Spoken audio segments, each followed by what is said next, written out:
السلام علیکم ورحمۃ اللہ وبرکاتہ۔ سوال آیا ہے کہ سر کس طرح کی بیوی ڈھونڈنی چاہیے، اور ایک سوال یہ بھی آیا ہے کہ شوہر کس طرح کا ہونا چاہیے۔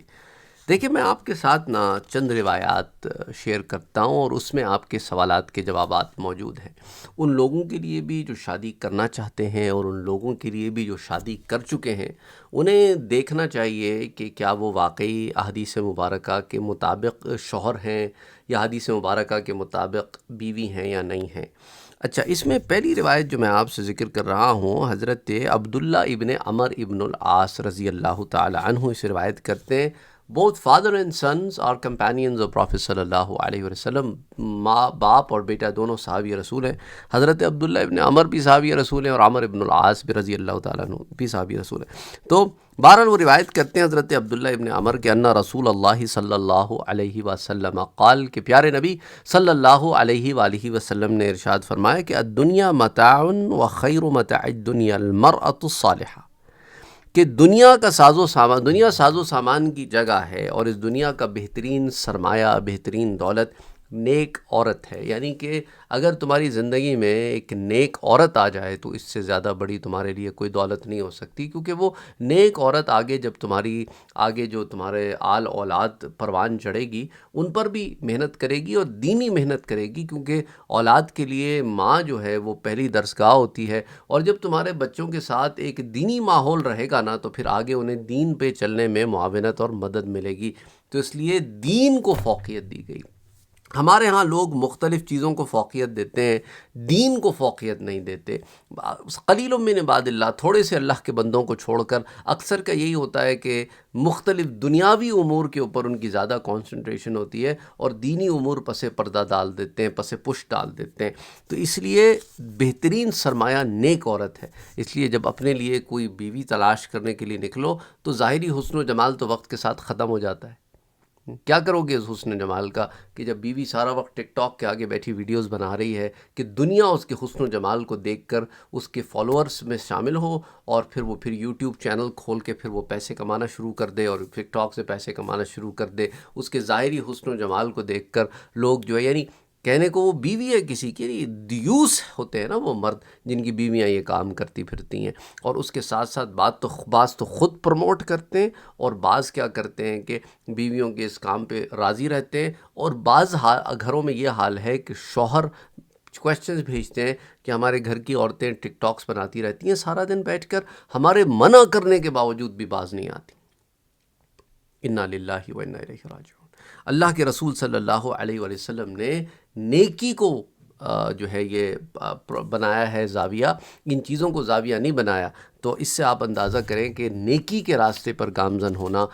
اور بے پردگی یہ ایک پلڑے میں نہیں آ سکتے، بے حیائی اور پاک دامنی ایک پلڑے میں نہیں آ سکتی۔ تو یہ جو روایت میں نے آپ سے ذکر کی نا، یہ صحیح مسلم کی روایت ہے، امام مسلم نے بھی اسے روایت کیا ہے، امام نسائی نے بھی اسے روایت کیا ہے۔ اچھا، بلکہ امام ترمذی بلکہ اس کو امام مسلم نے صحیح میں روایت کیا ہے، کتاب الرضاع میں حدیث نمبر 1467، اور امام نسائی سے سنن میں روایت کرتے کتاب النکاح میں حدیث 3232۔ تو اس سے اندازہ کریں کہ امام نسائی سے کتاب النکاح میں لا رہے ہیں۔ امام ابن حبان نے بھی اسے روایت کیا ہے صحیح میں حدیث 4031، اور امام احمد ابن حنبل حدیث 6567، اور امام طبرانی معجم الاوسط میں حدیث 8639۔ تو اب آپ اس سے اندازہ کریں کہ اصل میں اس دنیا کا بہترین سرمایہ کیا ہے۔ تو جب اپنے لیے بیوی دیکھنے کے لیے نکلو تو نیک اور پاک دامنی ان چیزوں کو جو ہے آپ سامنے رکھیں، اور وہ لوگ جو اپنی بیٹیوں کے رشتے تلاش کر رہے ہیں انہیں بھی سامنے والے کی نیکی جو ہے وہ صف اول میں رکھنی چاہیے، کیونکہ یہ جو نیکی ہوتی ہے نا، یہ انسان کو بہت سارے گناہوں سے بچا لیتی ہے۔ دیکھیں دلوں کا حال اللہ جانتا ہے، لیکن بعض لوگ نا جھوٹ کا سہارا بھی لیتے ہیں، جی ہماری بیٹی جو ہے وہ صوم و صلات کی پابند ہے، اور پتہ چلتا ہے کہ یہ پابندی جو ہے وہ بیگم صاحبہ سال میں ایک دفعہ عید کے موقع پر کرتی ہیں۔ صوم و صلات کی پابندی جو ہے وہ یہ ہوتی ہے، اور رمضان کے روزے جو ہیں وہ بہرحال I will not gonna go in details، بہت ساری عجیب و غریب سی باتیں پہنچتی ہیں، جو کہ جب ہم سوشل میڈیا پلیٹ فارم پر یا لوگوں میں بیٹھے ہوتے ہیں نا تو کثرت سے سوالات آتے ہیں۔ تو anyway without going into the دا ڈیٹیلس، حضرت ام سلمہ رضی اللہ تعالی عنہ روایت کرتی ہیں جو امہات المومنین میں ہے، قالت قال رسول اللہ صلی اللہ علیہ وآلہ وسلم، میرے پیارے نبی صلی اللہ علیہ وآلہ وسلم نے ارشاد فرمایا کہ ایما امرأۃ ماتت وزوجها عنها راض دخلت الجنہ۔ حضور نے کیا فرمایا کہ جو عورت اس حال میں فوت ہوئی کہ اس کا شوہر اس سے راضی تھا، وہ جنت میں داخل ہو گئی۔ اچھا، اب یہاں پہ جو شوہر کی رضا کا تعلق ہے نا میرے بھائیوں اور میرے بہنوں، یہ شوہر بھی اس روایت کو غلط استعمال کرتے ہیں اپنے اس میں، اپنے ڈیفنس میں، اور وہ بیوی کو ایک غیر اسلامی کام کرنے کے لیے کہہ رہے ہوتے ہیں یا غیر شرعی کام کرنے کے لیے کہہ رہے ہوتے ہیں۔ نہیں، اس کا یہ مطلب نہیں ہے، یہاں راضی سے مراد شرعی حدود میں راضی ہے۔ اب اگر شوہر کہے کہ بھئی تم بے پردہ ہو جاؤ، تو نمازیں نہ پڑھا کرو، تم جو ہے وہ دیندار نہ نظر آیا کرو، تم بے پردگی بے حیائی کیا کرو، تو ایسے معاملات میں پھر شوہر کی اتباع نہیں کی جائے گی، کیونکہ اللہ اور اس کے رسول مقدم ہوں گے ہر شخص سے۔ تو اللہ اور اس کے رسول کی رضا کے مطابق وہ جو کام کہے گا ویسے زندگی گزارنا جو ہے وہی صحیح معنی ہے۔ تو یہاں پر وہی معنی ہے کہ شوہر جو ہے اللہ اور اس کے رسول کے بتائے ہوئے اصولوں کے مطابق اس کے دائرے میں جو کام کرنے کو کہے اور اس پر بیوی پھر کاربند رہے، تو پھر شوہر کی رضا بیسیکلی اللہ اور اس کے رسول کے مطابق ہوگی، اور بیوی کا ان کا کام کرنا ان چیزوں کا وہ بھی اللہ اور اس کے رسول کے بتائے ہوئے اصولوں کے مطابق ہوگی۔ تو اللہ اور اس کے رسول نے جو دائرہ کار بنایا اس میں رہتے ہوئے جو آپ رضامندی کا کام کریں گے، تو ایسے حالت میں فوت ہونے والی عورت جو ہے اور اس کا جو شوہر اس سے راضی ہے، تو وہ جنت میں داخل ہو گئی۔ تو یعنی یہاں پہ گھر کے اندر ایک ہارمونی مینٹین رکھنے کی جو بات ہے ادھر بات ہو رہی ہے۔ اچھا، بعض دفعہ ایسے ہوتا ہے نا کہ لوگوں کو برائیاں کرنے کا بڑا شوق ہوتا ہے، وہ سارا وقت سسرال کی برائیاں کیے جا رہی ہے، اس کے کان بھرے جا رہی ہے، اس کے اپنے گھر والوں سے دور کیے جا رہی ہے، اور اپنے میکے سے اسے قریب کیے جا رہی ہے، اس طرح کے معاملات کیے جا رہی ہے ایسا۔ اچھا، پھر سارا وقت جو ہے اس کے گھر والوں کی برائیاں کرتے رہنا، اور یہ کرتا ہے تمہارے تو ایسے، تمہارے تو ویسے۔ تو یہ جو معاملات ہوتے ہیں نا، یہ دلوں میں پھر دوریاں پیدا کرتے ہیں۔ آپس میں پیار محبت کے جو معاملے ہوتے ہیں، اسی طرح معاملے رکھنے چاہیے دونوں طرف سے۔ تالی دیکھیں دو ہاتھ سے بچتی ہے۔ ہاں، سسرال کے اندر جو سسرالی رشتہ دار ہیں، انہوں نے اپنا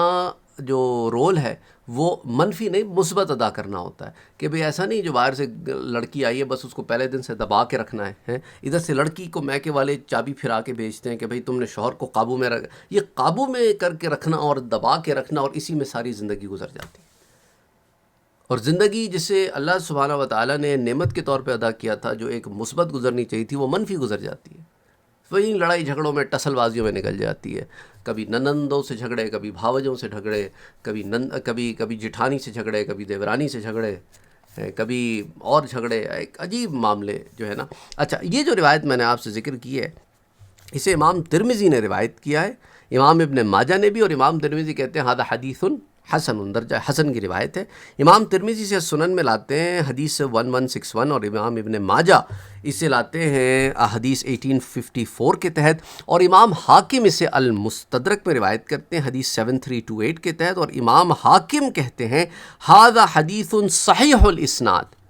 اور امام ابن ابی شیبہ اسے المصنف میں لاتے ہیں حدیث 150، اور امام ابو یعلا بھی اسے المسند میں لاتے ہیں حدیث 6903، اور امام طبرانی معجم الکبیر میں لاتے ہیں۔ اچھا، آخری روایت آج کی، پھر اس پہ درس کا اختتام کریں گے۔ حضرت ابو ہریرہ رضی اللہ تعالیٰ عنہ اسے روایت کرتے ہیں کہ قال رسول اللہ صلی اللہ علیہ وآلہ وسلم اکمل المؤمنین ایمانا احسنهم خلقا وخیارکم خیارکم لنسائہم، کہ پیارے نبی نے فرمایا کہ مومنین میں سے کامل مومن وہ ہیں جو ان میں سے بہترین اخلاق کے مالک ہیں۔ اخلاق آپسی حسن و سلوک، آپسی معاملات میں اخلاق کیا ہوتے ہیں؟ ایٹیکیٹس، مینرزم، آپس میں جو آپ کی ڈیلنگ ہے اس کے اندر آپ کس قسم کی ڈیلنگ کر رہے ہیں، فیئر ڈیلنگ کر رہے ہیں، الفاظ کا چناؤ کیسا ہے، اور ایک دوسرے کو کیسے بلا رہے ہیں، القاب، ایک دوسرے کے لیے دل میں محبت ہے، مودت ہے، یا پھر طنز ہے، تان ہے، تشنا ہے، حسد ہے، جلن ہے، غصہ ہے، بغض ہے، کیا معاملات ہیں آپس میں، ایک دوسرے سے کیسے پیش آ رہے ہیں۔ ایک تو وہ لوگ ہوتے ہیں نا کہ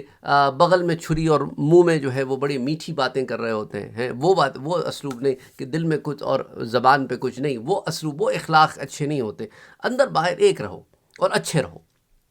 تو کیا فرمایا کہ بہترین اخلاق کا جو مالک، اور پھر فرمایا کہ تم میں سے بہترین شخص وہ ہے جو اپنی بیوی کے لیے بہترین ہے۔ بیوی کے لیے بہترین کا مطلب یہ نہیں ہوتا کہ اس کے پلو سے بندھ جاؤ اور وہ جو کہے کہ بھئی اگر وہ کہے مشرق کو مغرب کہو تو اس کو مغرب کہنا شروع کر دو، کہے کہ شمال جنوب ہے تو کہو جنوب، نہیں، اس کو نہیں کہتے۔ اچھا ہونا بہترین اپنی بیوی کے لیے بہترین ہے، یعنی کہ اگین دائرہ وہی ہے جو دین اسلام نے بنایا، اس کے دائرے میں رہتے ہوئے۔ یا یہ نہ ہونا اس روایت کو بیویاں شوہروں کے خلاف جوہروں کو بلیک میل کرنے کے لیے استعمال کر دیں، اور پہلی والی روایت جو ہے وہ شوہر بیویوں کو بلیک میل کرنے کے لیے۔ یہ دین میں نا اس کو کہتے ہیں اسٹاپ مس کوٹنگ قرآن اینڈ حدیث۔ قرآن اور حدیث کو اپنے مفاد میں استعمال کرنا بند کریں۔ یہ آپ کی اصلاح کے لیے آیا ہے، مفاد پرستی کے لیے نہیں آیا۔ تو وہ کیا کہ بیوی جو ہے وہ شوہر کی تابع، اور یہاں پہ کیا کہا کہ انسان بہترین وہ ہے جو اپنی بیوی کے لیے بہترین ہے،